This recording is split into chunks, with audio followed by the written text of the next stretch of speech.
Isang mapagpalang araw po sa inyo mga ka-YouTube.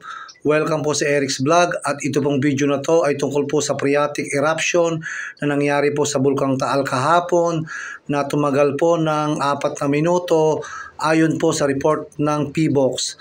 At ito nagsimula ng alas 8:27 hanggang alas 8:31 po ng umaga. So ayan po yung actual po na video kung saan makikita nyo po na may usok na nanggagaling sa main crater at ito po yung kuha sa malayong lugar po na kung saan po ang main crater po ay umuusok. At ayon po sa report kaninang umaga, ang Taal Volcano po ay nasa alert level 1 pa rin po.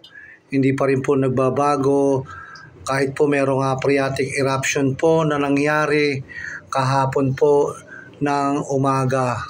At bukod po dyan sa report po na yan sa alert level ay ito po yung sinasabi nga nila na report po na nagkaroon nga ng isang phreatic eruption na tumagal ho ng 4 na minuto ho ayon po sa kanilang report.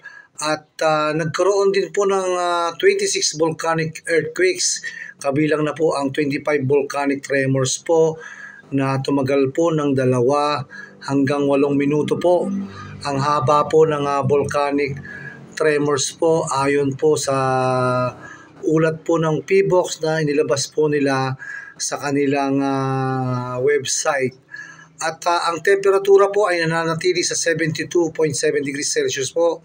At yan po ay nasukat noong mga February 2024. At bukod po dyan ay nagkaroon ng 200 meters tall voluminous emission southwest drift.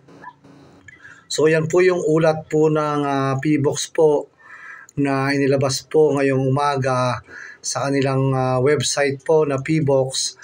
At yun po yung nangyaring mga kaganapan po al volcano.